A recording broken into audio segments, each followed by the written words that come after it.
Good evening friends, नमस्कार है सभी को। गुड इवनिंग है, राधे राधे, जय श्री श्याम। देखिए,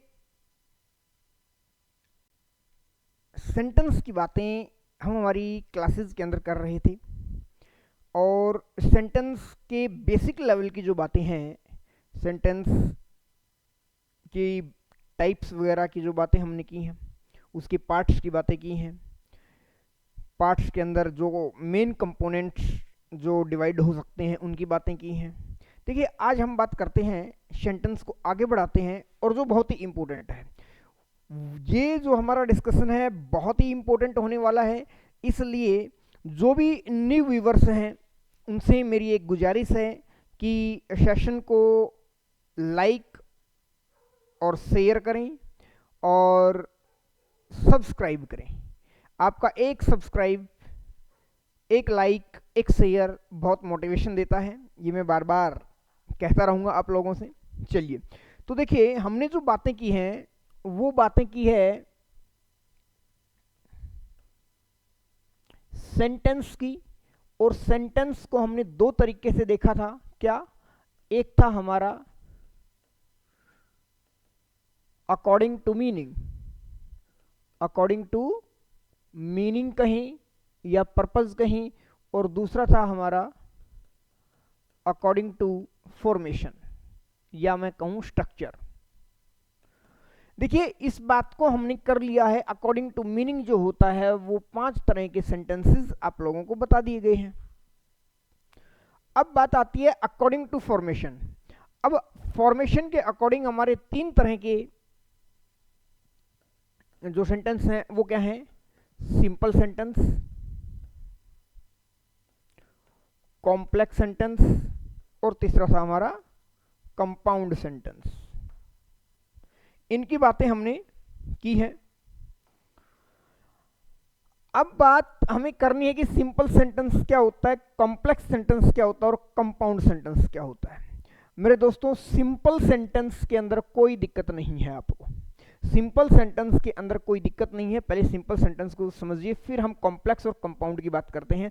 सिंपल सेंटेंस जो सेंटेंस होता है वो क्या होता है? देखिए, सिंपल सेंटेंस वो सेंटेंस होता है जिसमें केवल और केवल एक क्लोज हो। अब सबसे पहली बात, एक नई टर्म हमारे पास आई है कि क्लोज। अब क्लोज को समझना बहुत जरूरी है और क्लोज का हम बहुत ही डीप लेवल के ऊपर एनालिसिस भी करेंगे। क्लोज होता क्या है? देखिए, क्लोज जो होता है वो अ ग्रुप ऑफ वर्ड्स होता है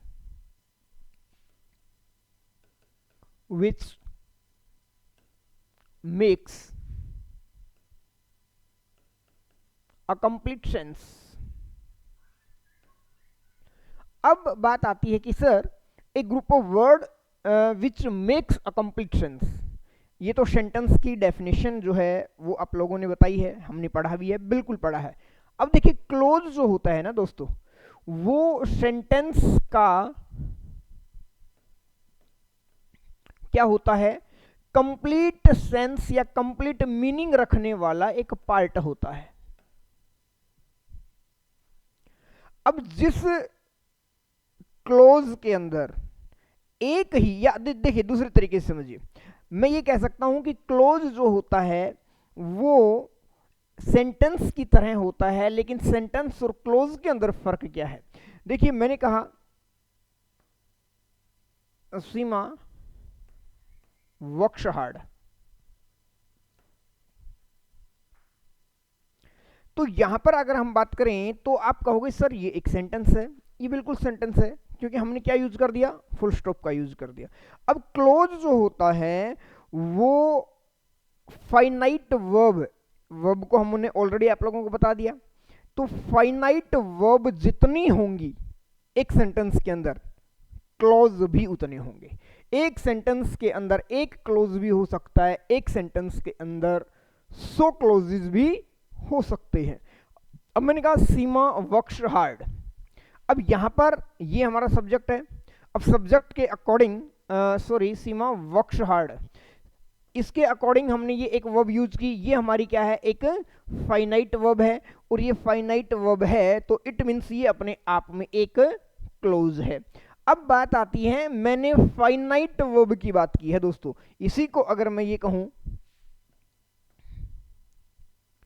सीमा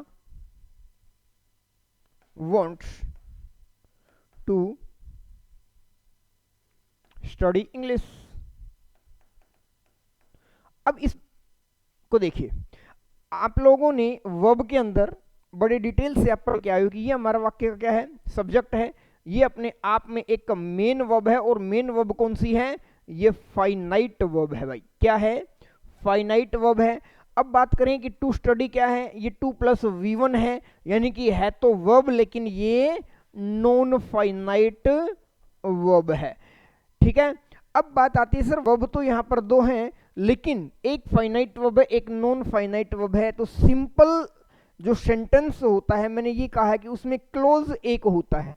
अब यहां हम कैसे डिसाइड करेंगे क्लोज एक है या एक से ज्यादा है, तो मैंने क्या कहा, उसमें एक फाइनाइट वर्ब मिलेगी, जितनी फाइनाइट वर्ब मिलेंगी उतने ही एक सेंटेंस के अंदर क्लोज होंगे। तो अब यहां पर आप लोगों ने क्या समझा कि क्लोज क्या होता है और सेंटेंस क्या होता है, बेसिक लेवल से समझिए आप, मैंने डिटेल से आप लोगों को ही समझाया है। लेकिन अब फाइनल कंक्लूजन क्या है कि देखिए सेंटेंस के अंदर एक क्लोज हो सकता है, तो अब सर इसको क्लोज कहेंगे या सेंटेंस कहेंगे, भाई इसको आप सेंटेंस कह सकते हो, इसको एक क्लोज कह सकते हो।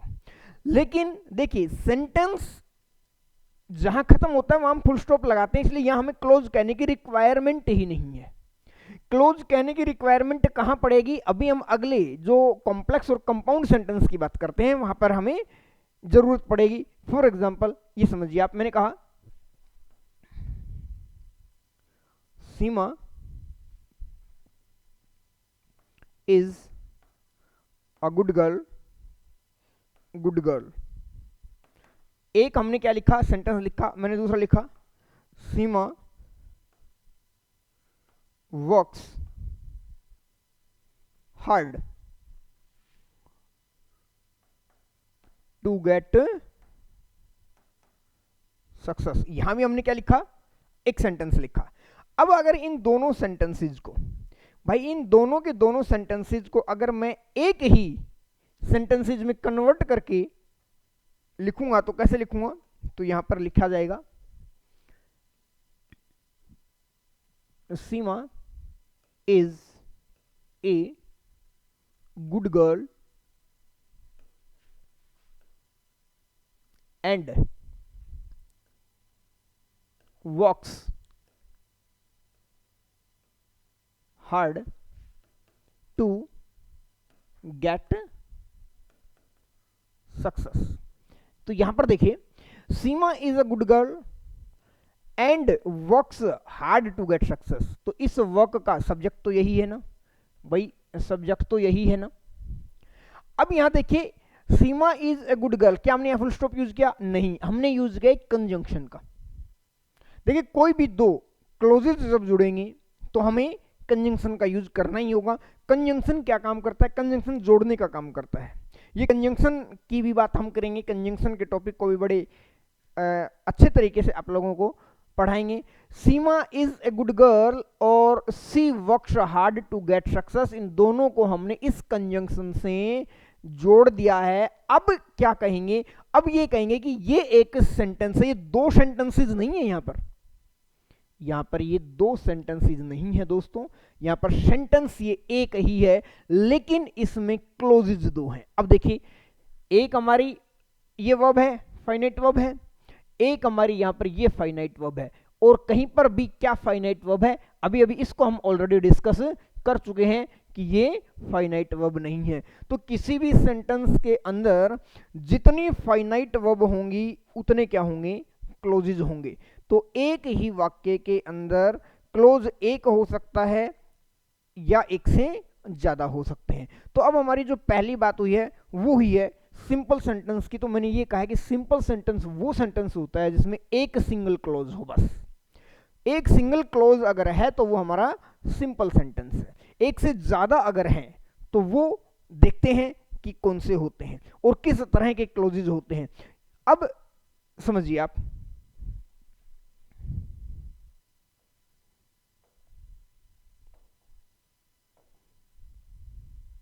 देखिए टाइपिंग फॉर्म में है मेरे पास। अब बात आती है कि व्हाट इज क्लोज। अब क्लोज होता क्या है? क्लोज को अभी अभी हमने बताया है कि एक group of words that forms a part of a sentence and has a subject and a finite verb of its own is called a close. तो ये बात हम ऑलरेडी कर चुके हैं कि भाई जिस वर्ब का अपना एक सब्जेक्ट है और एक वो वर्ब जो है वो अपने आप में क्या है कि पार्ट बनाती है वो एक सेंटेंस का, यानी कि वो फाइनाइट वर्ब है। तो जिसमें एक सब्जेक्ट हो और एक फाइनाइट वर्ब हो, ऐसे शब्दों के समूह को, ऐसे ग्रुप ऑफ वर्ड्स को क्या कहते हैं हम? क्लोज कहते हैं। ये बात हमारी हो चुकी। अब देखिए काइंड्स ऑफ सेंटेंसेस की जब हमारी बात आती है तो सबसे पहले मैंने क्या कहा है? Simple sentence. अब सिंपल सेंटेंस में हमने यही तो कहा है कि ये sentence which has only one finite verb, इसी बात को समझना है, वो सिंपल सेंटेंस कहलाता है।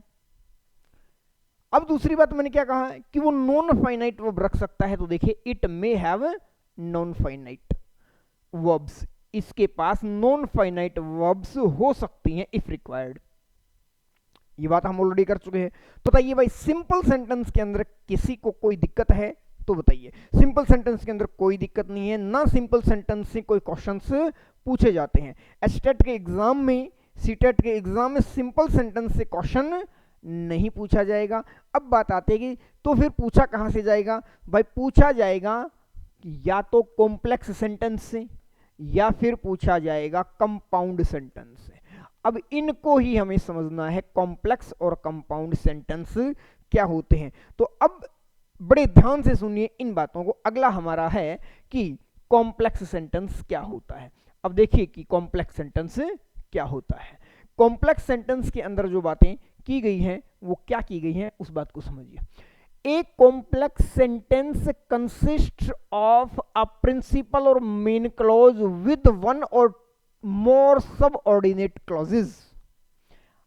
पहली बात तो अब जब हमने क्लोज की बात की है तो क्लोज को मैं डिटेल से भी बताएंगे। क्लोज का स्पेशली अब ये सारा जो 3 4 5 क्लासेस जो चलेंगी वो सारे के सारे सेंटेंस के एनालिसिस पर चलेंगे, जिनको क्लोजेज को बड़ी डीपली पढ़ेंगे हम।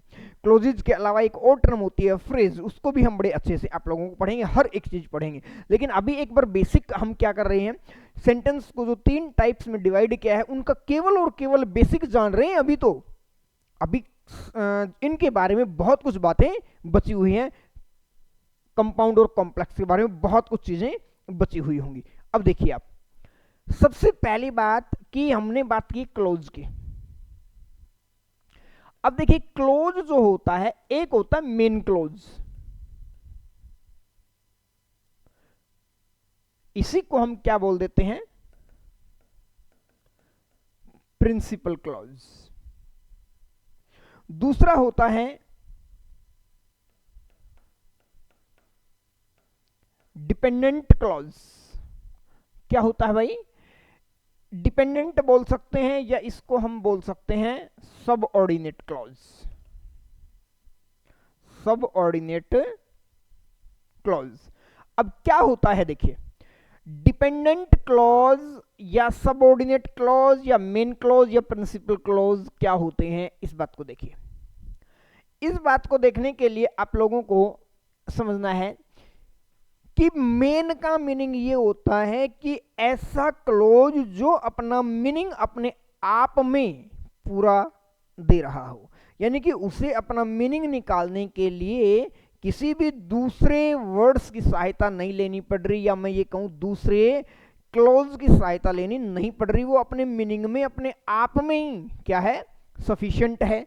तो वो होता है मेन क्लोज, या जिसको हम कह सकते हैं प्रिंसिपल क्लोज। क्लियर है? इसको हम इंडिपेंडेंट क्लोज कह सकते हैं, प्रिंसिपल क्लोज कह सकते हैं। अब बात आती है दूसरा हमारा है सबऑर्डिनेट क्लोज, या मैं कहूं इसको डिपेंडेंट क्लोज। अब जिसका नाम ही डिपेंडेंट है, इट मीन्स वो क्या होगा? डिपेंड होगा। अब कोई क्लोज डिपेंड होगा लेकिन वो डिपेंड किस पर होगा? तो देखिए डिपेंडेंट क्लोज जो होता है वो मेन क्लोज के ऊपर डिपेंड करता है, यानी कि वो अपना मीनिंग निकालने के लिए अपने आप में सफिशिएंट नहीं होता। कैसे? देखिए भाई, हमने कहा कि I know that he is a good man. इसको समझने की कोशिश करिए भाई। मैंने कहा आई नो,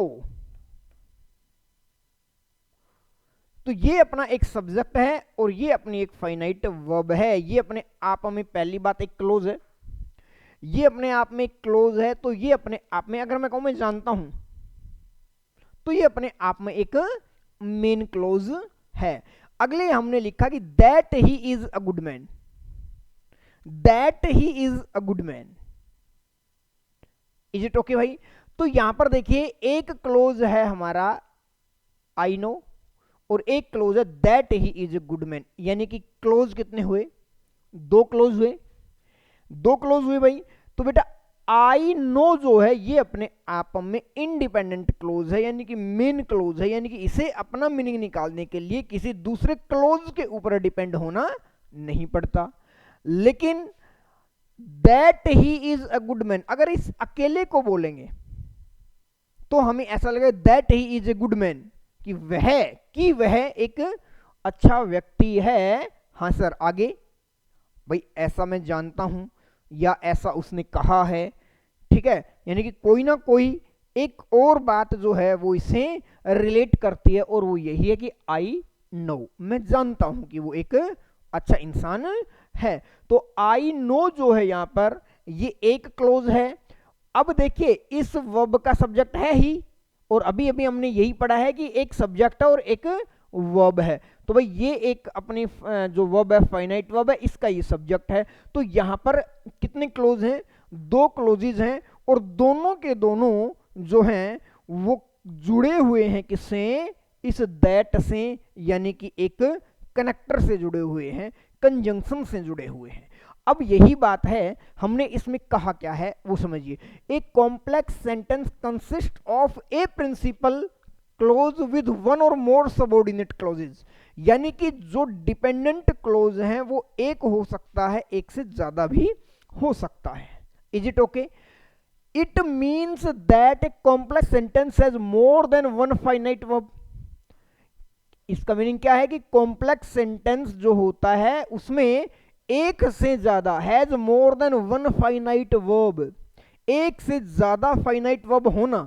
अब देखिए यहां पर यही तो हमारी बात है, यहां पर यही हमारी बात है भाई। दोबारा से देखिए कि एक हमारी वर्ब है नो और एक हमारी वर्ब है इज, यानी कि एक से ज्यादा हो गई। अब ये सेंटेंस तो एक ही है भाई, यहां पर ये फुल स्टॉप है, तो यहां पर एक ही सेंटेंस है, लेकिन एक सेंटेंस के अंदर जो फाइनाइट वर्ब है वो कितनी है? दो। इसी बात को आप लोगों को समझना है। तो ये है हमारा एक कॉम्प्लेक्स सेंटेंस। अगला वाक्य देखिए, I know the man who was here last month. अब यहां पर देखिए मैं अगर आप लोगों से कहूं कि इसमें मेन क्लोज बताइए, तो मेन क्लोज है आई नो द मैन, मैं एक व्यक्ति को जानता हूं, कोई दिक्कत नहीं है, ये अपने आप में मेन क्लोज है, यानी कि इसे अपना मीनिंग निकालने के लिए किसी दूसरे क्लोज के ऊपर डिपेंडेंट नहीं है। लेकिन who was here last month, जो पिछले मंथ यहां था। अब इतना कहा जाए कि जो पिछले मंथ यहां था और बात को रोक दी जाए, तो देखो सुनने वाले के जहन में एक ऐसी बात आएगी कि हाँ अभी ये पूरा बोलेंगे, अभी कुछ बताएंगे। तो ये जो है ये क्या है? ये अपने आप में एक डिपेंडेंट क्लोज है। अब इनको जोड़ने का काम ये कर रहा है हु, यहां पर कंजंक्शन है हु, ठीक है भाई।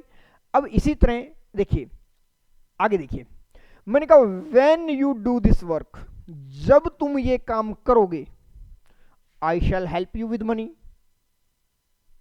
मैं आपकी पैसे से मदद करूंगा, लेकिन कब करूंगा? जब तुम ये काम करोगे। अब यहां पर देखिए जरूरी नहीं है कि पहले आए, आपको लॉजिक को समझना है कि अगर इस सेंटेंस के अंदर अगर हम बात करें कि इसमें मेन क्लोज कौन सा है, तो व्हेन यू डू दिस कहोगे, जब तुम ये काम करोगे, और मैं रुक जाऊं तो आपके दिमाग में क्या आएगा? हाँ हाँ आगे कुछ बोलेंगे सर, तो इट मीन्स ये मेन क्लॉज नहीं है। लेकिन मैं अगर ये कहूंगा भाई मैं तुम्हारी मदद करूंगा, तो ये सेंटेंस अपने मीनिंग में कंप्लीट है। कैसा है? अपने मीनिंग में पूरा है कि मैं तुम्हारी मदद करूंगा पैसे से, कोई दिक्कत नहीं है।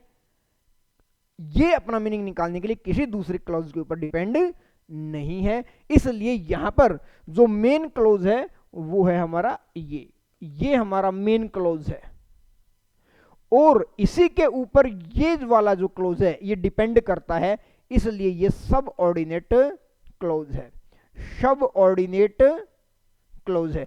अब यहां पर जो बात आती है वो है कि हम इनको इंटरचेंज भी कर सकते हैं, कोई दिक्कत नहीं है। क्या कर सकते हैं? इंटरचेंज कर सकते हैं। इसी वाक्य को मैं ये भी लिख सकता हूं कि I shall help you with money when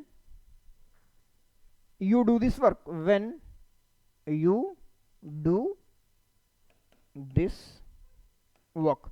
अब बताइए, अब देखिए I shall help you with money ये अपने आप में एक क्लोज है, यू डू दिस वर्क ये अपने आप में एक क्लोज है। जोड़ने का काम कौन कर रहा है? व्हेन कर रहा है। तो अल्टीमेट लास्ट में हमारे पास जो डेफिनेशन निकलकर सामने आई वो क्या आई कि सर कॉम्प्लेक्स सेंटेंस वो सेंटेंस होता है जिसके अंदर एक मेन क्लोज और एक या एक से ज्यादा सब ऑर्डिनेट क्लॉजेज हों। अब बात समझ आई या नहीं आई? अब दोनों के दोनों किससे जुड़े हुए होते हैं? ये कोऑर्डिनेटिंग ये जो है दोनों के दोनों जो क्लोजेज होते हैं ये किससे जुड़े हुए होते हैं? ये कंजंक्शन से जुड़े हुए होते हैं। ये सब ऑर्डिनेटिंग कंजंक्शंस कहते हैं इन्हें। इन कंजंक्शंस को भी क्या कहा जाता है? सब ऑर्डिनेटिंग कंजंक्शंस कहा जाता है। तो एक बार हम इसको बिल्कुल डिटेल से आप लोगों के पास इन सेंटेंसेज को, क्योंकि मैंने शुरू के अंदर जब बेसिक्स शुरू किया था और हमने उस क्लास में भी अकॉर्डिंग टू मीनिंग सेंटेंसेज की बातें की थी, लेकिन मैंने ये कहा था कि सिंपल, कंपाउंड और कॉम्प्लेक्स को समझने के लिए बहुत सारी चीज़ों को समझना जरूरी है, और इनको इसीलिए हम बाद में करेंगे। इसीलिए आज हमने वर्ब क्या है, नॉन फाइनाइट वर्ब क्या है, फाइनाइट वर्ब क्या है, ठीक है, ये सारी की सारी बातें हमने जान ली है, और अब हम इस बात के ऊपर चर्चा इतने दिन बाद इसीलिए कर रहे हैं। Is it okay? चलिए, तो ये बात हमारी कंप्लीट हुई, ये हमारी डेफिनेशन समझ आ गई है आप लोगों को। अब हम बात करते हैं कंपाउंड सेंटेंस की। देखिए कंपाउंड सेंटेंस भी क्या होता है? इसी तरह होता है कि उसमें भी अलग अलग क्लॉजेज जुड़े हुए होते हैं। हम इन दोनों के अंदर फर्क क्या है वो भी हम देखेंगे, ठीक है। देखिए भाई, अगर कंपाउंड सेंटेंस की बात करें तो कंपाउंड सेंटेंस को समझना है आप लोगों को।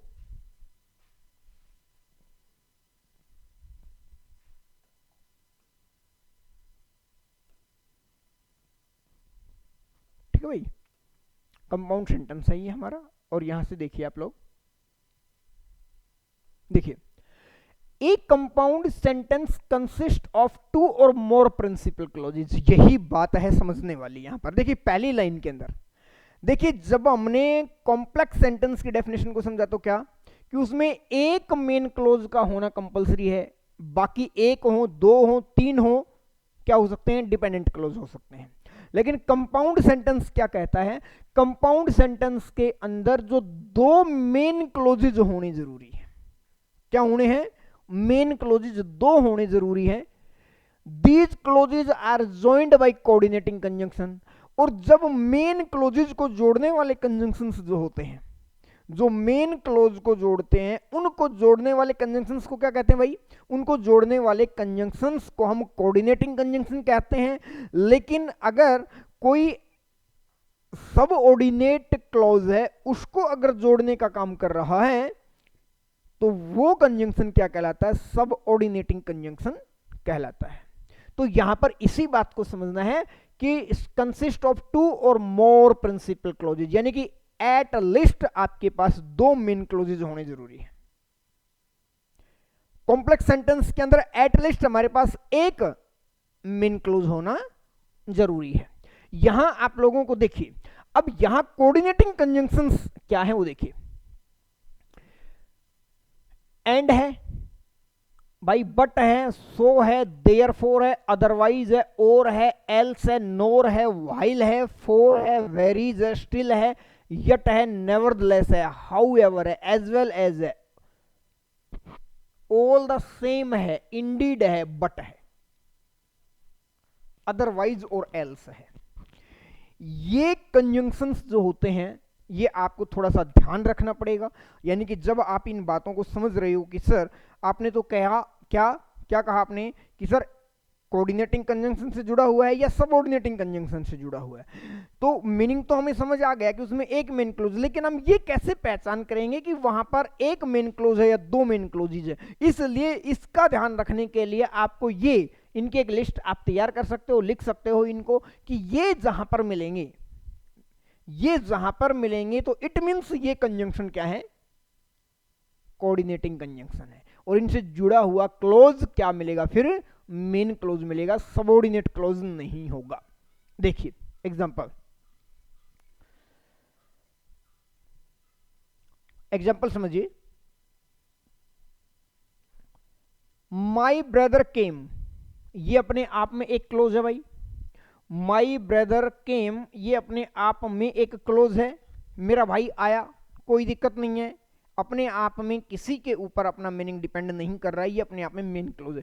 अब अगली बात है कि ये कंजंक्शन जो है ये एंड, क्या ये हमारी इस लिस्ट में है, तो ये कोऑर्डिनेटिंग कंजंक्शन है, और कोऑर्डिनेटिंग कंजंक्शन है तो ये भी हमारा जो कंजंक्शन है वो कैसा है, सॉरी ये क्लोज जो है हमारा कैसा है, ये मेन क्लोज है, क्योंकि he handed over money to me, ये अपने आप में कोऑर्डिनेटिंग कंजंक्शन से जुड़ा हुआ है कि दोनों के दोनों मेन क्लोज हैं।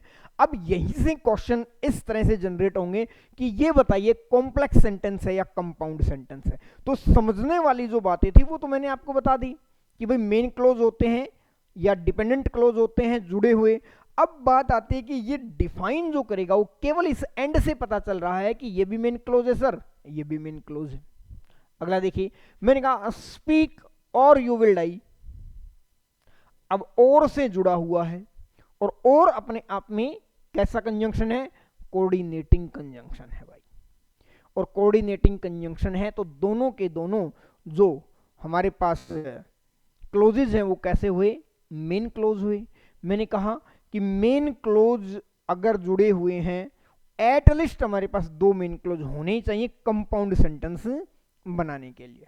Is it okay? चलिए अगला हमने देखो शो से जुड़ा हुआ है, अगला हमारा वाइल से जुड़ा हुआ है, अगला हमारा हाउ एवर से जुड़ा हुआ है, अगला हमारा एज वेल एज से जुड़ा हुआ है, ऑल द सेम से जुड़ा हुआ और बट से जुड़ा हुआ। मैंने सभी के एग्जांपल्स आप लोगों के सामने रखे हैं कि ये क्लोजेज जो दोनों क्लोजेज है ये क्या है, ये इस वाक्य को देखिए, ही वॉज कन्विक्टेड, इस वाक्य को देखिए सर यहां तो जुड़ा ही नहीं है, यहां तो केवल एक वर्ब लगाई है, तो भाई he was convicted as well as fine, तो इट मीन्स ये अपने आप में वर्ब है, एक ये अपने आप में वर्ब है, तो इसका सब्जेक्ट जो है वो यही है, ही वॉज कन्विक्टेड और ही वॉज फाइंड, इसका ये मीनिंग है, ये अंडरस्टूड है, इसलिए ये भी अपने आप में क्या है, कंपाउंड सेंटेंस है भाई। इसी तरह के क्वेश्चंस एग्जाम में पूछे जाएंगे। सेंटेंस से मैंने कहा दो क्वेश्चन तो कम से कम पूछे जाएंगे कि ये सेंटेंस बताइए कंपाउंड है या कॉम्प्लेक्स है। सिंपल के अंदर ऐसी कोई चीज है नहीं जो कॉम्प्लेक्स फील करवाए, जिससे ऐसे क्वेश्चन बन सके जिससे आप लोगों को दिक्कत आ सके, क्योंकि उसमें एक ही बात थी कि सर एक से ज्यादा वर्ब हो सकती हैं। मैंने कहा फाइनाइट वर्ब एक होगी लेकिन नॉन फाइनाइट वर्ब एक से ज्यादा हो सकती हैं और उसमें कुछ नहीं है। लेकिन इसमें क्या है, इसमें हम लोगों को यही समझना है कि सर कॉम्प्लेक्स में भी क्या हो रहा है, दो क्लोजेज को जोड़ा जा रहा है और कंपाउंड के अंदर भी दो क्लोजेज को जोड़ा जा रहा है। अब हमें यह डिसाइड करना है कि वो दोनों क्लोजेज मेन क्लोज हैं या उनमें एक मेन क्लोज और एक डिपेंडेंट क्लोज है। और ये डिसाइड कौन करेगा, ये डिसाइड करेंगे क्या, हमारे conjunctions.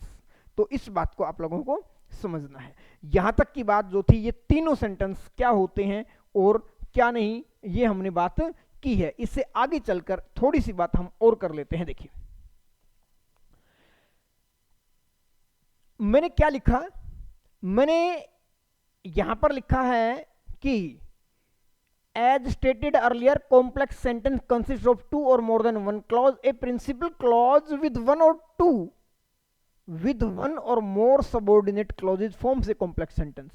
There are three kinds of subordinate clauses. अब आती है अगली बात कि अब सबऑर्डिनेट क्लोज की भी अगर बात करेंगे तो सबऑर्डिनेट क्लोज तीन प्रकार के होते हैं भाई। देखिए, मेन क्लोज अपने आप में मेन है, उसे कोई भी सहारे की जरूरत नहीं है अपना मीनिंग निकालने के लिए। लेकिन यहां की जब अगर हम बात करते हैं तो उसने ये कहा है कि जो सबऑर्डिनेट क्लोज है, subordinate clauses form a complex sentence. There are three kinds of subordinate clauses joined by their respective subordinating। तो ये हमारी ऑलरेडी बात हो गई कि सबऑर्डिनेट क्लोज है तो किस कंजंक्शन से जुड़ा हुआ मिलेगा, सबऑर्डिनेटिंग कंजंक्शन से जुड़े हुए मिलेंगे। ठीक है, वो आपको एक लिस्ट प्रोवाइड कर दी जाएगी।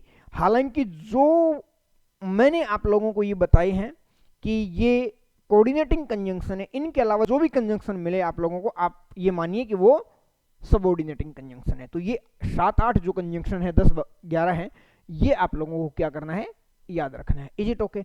अब यहां पर जो बात आई है वो क्या आई है उसका हम डिस्कस करते हैं थोड़ा सा, कि उन्होंने ये कहा है। अब यहां पर समझने की बात है, यहां हमने एक सेंटेंस लिया। अच्छा, ये यहां हो गया तो चलो मैं यहां दोबारा लिख देता हूं। मैंने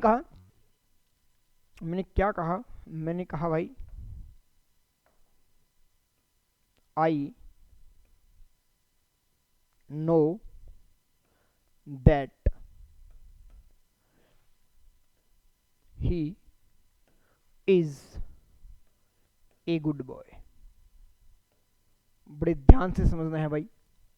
मैंने कहा I know that he is a good boy। सबसे पहले हमारे पास ये क्या है भाई, एक क्लोज है। कैसा क्लोज है सर? ये प्रिंसिपल क्लोज है, ये मेन क्लोज है। अगली बात है, हमने कहा that he is a good boy. अब दैट कंजंक्शन लगा हुआ है। सबसे पहले तो मुझे ये बताइए, क्या दैट कंजंक्शन को हमने कोऑर्डिनेटिंग कंजंक्शन की कैटेगरी में रखा है? नहीं रखा। इट मीन्स ये कैसा, ये सबऑर्डिनेटिंग कंजंक्शन है। और ये सबऑर्डिनेटिंग कंजंक्शन है तो ये वाला क्लोज कैसा हुआ, सबऑर्डिनेट क्लोज हुआ, यानी कि डिपेंडेंट क्लोज हुआ। अब डिपेंडेंट क्लोज हुआ तो वही बात है कि डिपेंडेंट क्लोज तीन प्रकार के होते हैं भाई। अब वो कौन कौन से होते हैं उनको आप लोगों को समझना है। मैंने कहा है I know that he is a good boy. अब समझना है आप लोगों को ये बात कि ये किस प्रकार का क्लोज है। अब मैंने कहा आई नो, मैं जानता हूं। अब आपके दिमाग में एक बात आएगी कि सर आगे जो भी एक्सप्लेनेशन दिया हुआ है, आगे जो भी क्लोज दिया हुआ है वो क्या है, वो आंसर दे रहा है किसका, आई नो वॉट।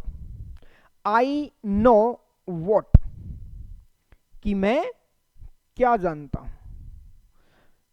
दोबारा से समझिए, मैंने कहा आई नो, और नो के बाद अगर नो के अंदर हम वॉट का यूज करें भाई, नो के अंदर अगर वॉट का यूज करें, दोबारा से देखिए, मैंने कहा आई नो मीनल। दूसरा मैंने कहा आई नो योर एड्रेस। अब समझने की बात है यहां पर। मैंने कहा आई नो, मैं जानता हूं। क्या जानता हूं भाई? आई नो, क्या ये वोट का आंसर है? नहीं है, कोई दिक्कत नहीं है। मैंने कहा आई नो हुम, किसे जानता हूं? मैं मीनल को जानता हूं। अब याद करिए मैंने कि वॉट या फिर अगर हुम का आंसर हमें मिलता है, वर्ब के अंदर वॉट और हुम का आंसर लगाने पर जो हमें आंसर मिलता है वो क्या होगा भाई? ऑब्जेक्ट होगा, जिसका डिस्कशन हमने प्रीवियस क्लास में भी किया है। अब वही बात है, तो ये मीनल जो है ये क्या है? ऑब्जेक्ट है भाई। ये इस वर्ब का ऑब्जेक्ट है ना? बिल्कुल है। अब यहां पर देखिए, मैंने कहा आई नो योर एड्रेस, मैं जानता हूं, क्या जानता हूं भाई? मैं आपका एड्रेस जानता हूं, मैं आपका एड्रेस जानता हूं। तो भाई ये जो आंसर आ रहा है किसका आ रहा है? व्हाट का आ रहा है कि I know what, sir your address इसका आंसर है। अब हमने ये बातें की हैं कि सर ये ऑब्जेक्ट, अब ये बात देखिए सबसे पहले कि आई नो व्हाट, अब ये व्हाट का जो आंसर आ रहा है ये क्या किसी पर्टिकुलर वर्ड के लिए आ रहा है? क्या ये किसी पर्टिकुलर वर्ड के लिए आ रहा है? क्या ये ही के लिए आ रहा है, क्या ये इज के लिए आ रहा है, या फिर ये ए के लिए आ रहा है, या गुड के लिए आ रहा है, या फिर बॉय के लिए आ रहा है, या फिर दैट के लिए आ रहा है? अब आप कहोगे सर व्हाट का आंसर तो आ रहा है यहां पर कि मैं जानता हूं, क्या जानता हूं? मैं यही जानता हूं कि that he is a good boy, ये जानता हूं कि वो एक अच्छा लड़का है। यानी कि व्हाट का आंसर जो है, ये जो व्हाट का आंसर जो है, ये पूरा का पूरा जो क्लोज है ना, वो व्हाट का आंसर आ रहा है। अब ये व्हाट का अगर आंसर आ रहा है तो व्हाट का आंसर अगर हम फिगर ऑफ स्पीच के लिहाज से देखें, व्हाट का आंसर काम क्या कर रहा है? ये तो हमने देख लिया, ऑब्जेक्ट का काम कर रहा है। तो ये पूरा का पूरा क्लोज ठीक है ऑब्जेक्ट की तरह काम कर रहा है, इस वर्ब का ऑब्जेक्ट है ये। लेकिन सर ये तीन तरह के अगर होते हैं तो इनका कोई नाम तो होगा, नाम है। और क्या नाम है? अब वही बात देखिए, मैंने आप लोगों से कहा आई नो योर एड्रेस, इस योवर को थोड़ी देर के लिए भूल जाइए, ये जो डिटरमिनर का काम कर रहा है, अगर इस योवर को हटाएं, मैंने कहा आई नो, ये योवर क्यों है? क्योंकि इसके कारण है। लेकिन ये क्या है? आई नो व्हाट, क्या जानता हूं मैं? एड्रेस जानता हूं। अब याद करिए कि जब हमने नाउन की आइडेंटिफिकेशन की बात की थी और हमने प्रीवियस क्लास के अंदर ये भी रिवाइज किया है कि व्हाट और होम का आंसर आ रहा है ऑब्जेक्ट की जगह पर, वो ऑब्जेक्ट तो है लेकिन वो पार्ट ऑफ स्पीच क्या है? तो आप लोगों को बताया गया था मेरे दोस्तों कि वो अपने आप में एक नाउन वर्ड है। अब नाउन वर्ड है, लेकिन सर ये कोई वर्ड के लिए नहीं है, ये क्या आ रहा है? ये तो पूरा का पूरा क्लोज ही व्हाट का आंसर आ रहा है। तो कोई दिक्कत नहीं है भाई, ये अपने आप में पूरा का पूरा क्लोज ही क्या कहलाता है? नाउन क्लोज कहलाता है। तो पहली टाइप आप लोगों की क्या हुई कि सर सबऑर्डिनेटिंग क्लोज जो होता है वो क्या हो सकता है? वो नाउन क्लोज हो सकता है। बताइए मेरी बात समझ आई या नहीं आई? भाई दोस्तों ये बहुत इंपॉर्टेंट है, और 4 से 5 क्लासेस इसी सेंटेंस के ऊपर, आज हमारी तीसरी क्लास है देखिए सेंटेंस के ऊपर, और 3 क्लास एट लिस्ट कम से कम मैं और दूंगा सेंटेंस के ऊपर, ठीक है ना? तो आपको ध्यान रखिए, ये वर्ड जो आया है आपका व्हाट का आंसर, सर कोई पर्टिकुलर वर्ड ना होकर के पूरा का पूरा क्लोज है, तो ये हमारा नाउन क्लोज है। तो यहां पर हमने ये कहा ना कि I know that he is a good boy, ये हमारा पहली टाइप है noun close. Is it okay? ठीक है भाई, अगली हम बात करते हैं। देखिए अगला जो हमारा है वो क्या है? I know the man. देखिए मैं सेम पैर इसी वाक्य को आगे लेकर आया हूं, मैं यहां दोबारा लिखता हूं और आपको समझाता हूं। I know the man who was here yesterday,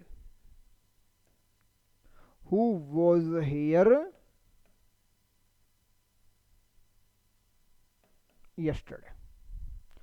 अब फिर वही बात आती है दोस्तों, फिर उसी तरीके से आप समझने की कोशिश करिए, उसी तरीके से आप समझोगे। और कैसे समझोगे? जैसे हम आपको समझा रहे, ये हमारा सब्जेक्ट है, नो अपने आप में एक वर्ब है।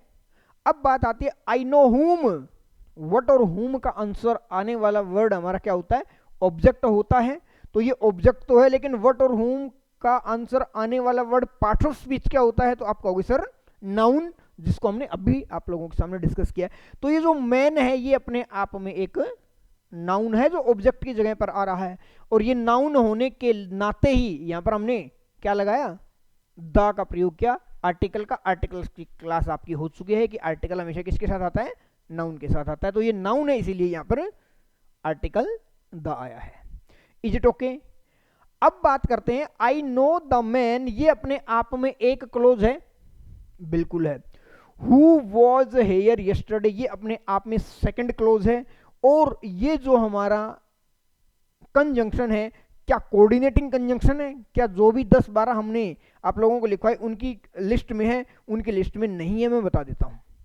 आप बाद में तसल्ली से वीडियो को पॉज करके आराम से अपने नोट्स बना लेना, और इनको याद जरूर कर लेना दोस्तों, इन कंजंक्शंस को थोड़ा सा, और ये याद हो जाएंगे क्योंकि जब आप प्रैक्टिस के अंदर अप्लाई करोगे इनको, तब अपने आप दिमाग में रह जाएंगे कि कौन कौन से जो कंजंक्शंस हैं वो कोऑर्डिनेटिंग कंजंक्शन है। ज़्यादा नहीं है, 10-12 आपको याद करने हैं। बाकी जो भी बच गए, जितने भी बच गए, वो सब के सब क्या है, सबऑर्डिनेटिंग कंजंक्शन। अब यहां पर देखिए, अब मैंने ये कहा कि हु वॉज हेयर यस्टरडे। अब मुझे एक बात थोड़ा सा दिमाग लगा करके, थोड़ा सा दिमाग पर जोर देकर मुझे ये बताइए कि ये जो अपने आप में जो क्लोज है ये किसको डिफाइन कर रहा है, ये किसको डिफाइन कर रहा है?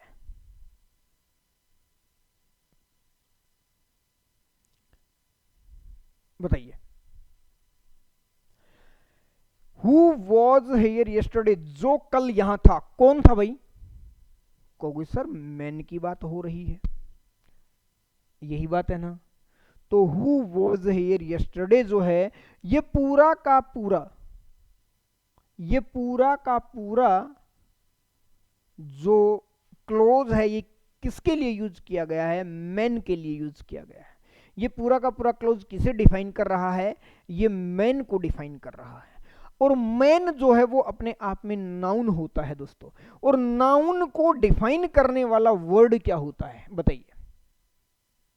बड़ा कॉमन क्वेश्चन है सर, नाउन को डिफाइन करने वाला जो वर्ड होता है वो क्या होता है? एडजेक्टिव होता है। लेकिन क्या यहां पर कोई पर्टिकुलर वर्ड है जो मैन को डिफाइन कर रहा है? नहीं है सर, पूरा का पूरा एक क्लोज है जो इस मैन के लिए। देखिए, हु वॉज हेयर यस्टरडे, ये नो के लिए तो नहीं आया है, ये आई के लिए तो नहीं आया है। जब समझने की कोशिश करोगे तो सारी चीजें आप लोगों को बड़े धीरे धीरे समझ आएंगी। तो अब बात आती है कि ये जो मैन है ये अपने आप में एक नाउन है, और नाउन को क्वालिफाई यहां कोई पर्टिकुलर वर्ड नहीं कर रहा, बल्कि पूरा का पूरा क्लोज कर रहा है। इसलिए ये अपने आप में कौन सा क्लोज हुआ भाई? एडजेक्टिव क्लोज हुआ। क्या हुआ? ये एडजेक्टिव क्लोज हुआ मेरे दोस्तों। बताइए बात समझ आई या नहीं? बताइए बात समझ आई या नहीं आई? और नहीं आए तो हम और अच्छे से आप लोगों को समझा देंगे। आप लोग हमारे जो टेलीग्राम चैनल है उससे जुड़ सकते हो, और व्हाट्सएप नंबर है, आप अपनी क्वेरी को भेज सकते हो 9812555538। ये व्हाट्सएप नंबर है, टेलीग्राम चैनल है द ईजीपी क्लासेज, उससे आप जुड़ सकते हो। तो यहां पर ये बात क्लियर हुई। चलिए, कि ये सर नाउन है, और नाउन को क्वालिफाई करने वाला क्लोज क्या होता है? Adjective close.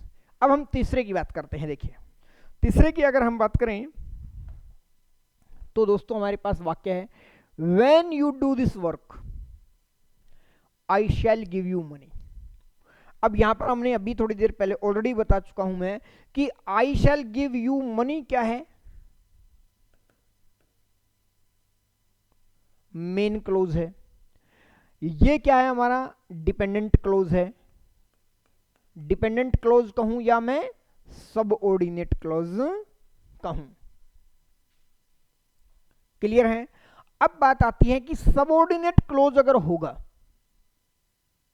तो उसकी टाइप जरूर होगी, क्योंकि हमने क्या बात की है? हमने यही तो बात की है कि सबऑर्डिनेट क्लोज जो होता है वो 3 तरह का होता है, और 3 में से कोई एक जरूर होगा सबऑर्डिनेट क्लोज। 2 हमने कर लिया क्या? Noun close, adjective close. अब तीसरी क्लोज होता है कि सर तीसरा क्लोज जो है वो क्या है। अब मुझे ये बताइए, आई शैल गिव यू मनी, मैं तुम्हारी पैसे से मदद करूंगा, ये अपने आप में मेन क्लोज है। लेकिन when you do this work, जब तुम ये काम करोगे तो ही करूंगा तुम्हारी मदद।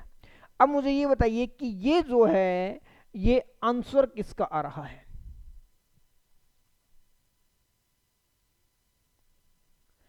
ये जो पूरा का पूरा क्लोज है ये आंसर किसका आ रहा है। अब मेरी बात को सुनिए, मैंने इसी वाक्य को थोड़ा सा ऐसा लिखा, मैंने कहा I shall meet you tomorrow. दूसरा मैंने कहा I shall attend the meeting at office. अब देखिए ये जो टुमारो वर्ड है, ये जो दोस्तों टुमारो वर्ड है ये क्या है। अब आप कहोगे सर ये हमने एडवर्ब की क्लास में बहुत अच्छे से पढ़ा है कि ये जो है ये अपने आप में एक एडवर्ब है। क्यों है एडवर्ब? क्योंकि जब वाक्य के अंदर व्हेन का आंसर जो आता है वो एडवर्ब होता है, एडवर्ब ऑफ टाइम होता है। तो ये आंसर व्हेन है, आई शैल मीट यू, मैं तुमसे मिलूंगा कब? कल मिलूंगा भाई, तो व्हेन का आंसर एडवर्ब है। इसी तरह मैंने कहा आई शैल अटेंड द मीटिंग, मैं मीटिंग अटेंड करूंगा, कहां पर? ऑफिस पर, एट ऑफिस। ये आंसर किसका आ रहा है भाई? ये आंसर आ रहा है सर वेयर का, और वेयर का आंसर जो होता है वो एडवर्ब ऑफ प्लेस होता है। अल्टीमेट हमने ये कहा है कि सर व्हेन का आंसर जो होता है वो एडवर्ब होता है। इस बात को आप एडवर्ब के अंदर बड़े अच्छे से समझ कर आए हो। अब हमने ये कहा कि I shell give you money, मैं तुम्हें पैसे दूंगा, मैं तुम्हारी पैसे से मदद करूंगा। तो मैं तुम्हें पैसे दूंगा कब? When you do this work. अब व्हेन का आंसर है, अब व्हेन का आंसर ये है, तो क्या व्हेन का आंसर कोई पर्टिकुलर वर्ड है? यहां पर पर्टिकुलर वर्ड है, लेकिन सर यहां पर पर्टिकुलर वर्ड ना हो करके पूरा का पूरा क्लोज जो है वो क्या है? व्हेन का आंसर है, यही बात है। और जब ये व्हेन का आंसर है तो अंडरस्टूड है कि व्हेन का आंसर क्या होता है दोस्तों? एडवर्ब होता है। तो यहां पर ये पूरा का पूरा क्लोज क्या कहलाएगा? एडवर्ब क्लोज कहलाएगा। बताइए बात समझ आई या नहीं आई? क्लियर है? तो ये बातें थी हमारी कि ये बातें हमारी थी कि जो अकॉर्डिंग टू फॉर्मेशन के आधार पर हमारे सेंटेंसेस कितने प्रकार के होते हैं। सिंपल के अंदर कोई दिक्कत नहीं है, कंपाउंड और कॉम्प्लेक्स के अंदर आप लोगों को दिक्कतें हैं और वही आप लोगों को समझना है। और इससे आगे चल करके हम और बात करेंगे। अब इन क्लोजेज को हम बड़े ही ठीक तरीके से समझेंगे जिससे हमारा कंपाउंड और कॉम्प्लेक्स सेंटेंस का एनालिसिस जो बहुत अच्छे तरीके से हम पूरा कर सकें, और अगर एग्जाम में आते हैं तो हम बिना किसी हेजिटेशन के और बहुत ही अच्छे तरीके से हम उसका आंसर कर पाएं। ठीक है दोस्तों, तो आज की क्लास को हम यहीं रोकते हैं और कल हमारी क्लास होगी तो इन क्लोजेज से रिलेटेड होगी। ठीक है, और हम बहुत ही बेहतरीन तरीके से आप लोगों से जुड़े रहेंगे और आप भी ज़्यादा से ज़्यादा जोड़ें लोगों को, ताकि ये फ़ायदा जो है ये सभी लोगों को मिल सके, आपको मिल सके, आपके साथ और लोगों को भी मिल सके। तो थैंक यू दोस्तों, आज यहीं रोकते हैं, हम बाकी की बात हम कल करते हैं। ओके।